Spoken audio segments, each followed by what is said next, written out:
Let's bring in senior fellow and head of Realign for Palestine at the Atlantic Council, Ahmed Fouad Alkhatib, for more. Ahmed, thanks for coming on.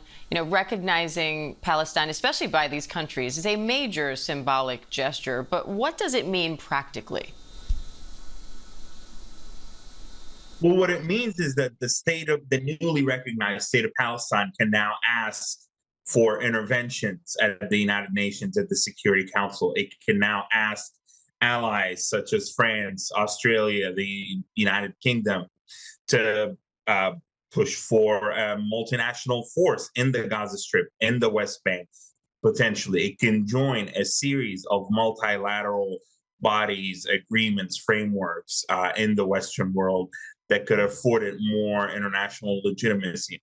But I think what it also does is it draws a virtual line in the sand, if you will, that says there will no longer be the tolerance of the discourse of erasure within Israel. It is definitely the first of many steps to try and get the Palestinian people onto the path of statehood. It is by no means actual silver bullet or golden ticket to getting the state that the Palestinian people have long aspired for, especially after the failure of any peace process for now the better part of almost 2 decades now. It is nevertheless, it injects desperately needed life into a diplomatic push for a renewed political process.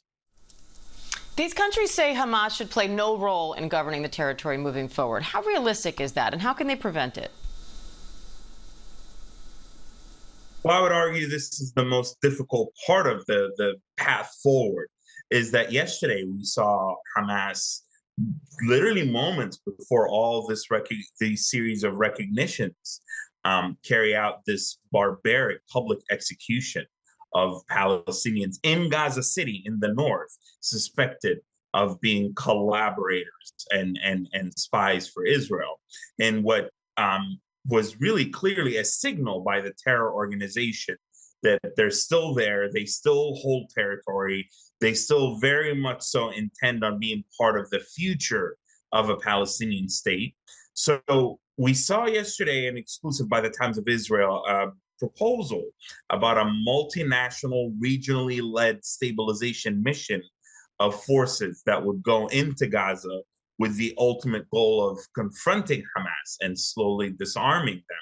And I actually think that could be the path forward, using the recognition to invite international intervention so that it is not just the Israeli military that is taking on Hamas, but there is a broader regional and an international framework for an intervention, like we saw in Kosovo, like we saw in Iraq in 1991 with expelling Saddam Hussein out of Kuwait. And so I think this recognition may actually provide the nucleus for what could be a series of steps to remove Hamas. Even if both sides agree to a two-state solution, there are still intense disagreements over borders. So how do you negotiate that part? What would a Palestinian state look like? Well, on the one hand, there's the generally broadly recognized 1967 border, which, while recognized as a benchmark, if you will, for demarcating the Palestinian borders, I think most would agree right now that it is somewhat irrelevant given the existence of Israeli settlements all over the West Bank, in particular, given the fact that the Jordan Valley, which is the strip of territory between along Israel or the Palestinian territories borders with Jordan, the Jordan Valley is viewed as critical for Israel's long-term security, and there have been ideas floated about territorial swaps, etc. And Israel is never going to give it up. So I think the path forward is to have the two sides negotiate amongst themselves. That has been the traditional or the classical approach. However, the Palestinians will contend that there's really no partner on the Israeli side to negotiate with Ben Gvir and Smotrich and the far right in Israel, that there's really no pathway to negotiate demarking the borders with the proliferation of settlements that are going to prevent a contiguous Palestinian state. And that's where the role of the international community could come in, especially with the Palestinian people being skeptical of the United States as an honest broker.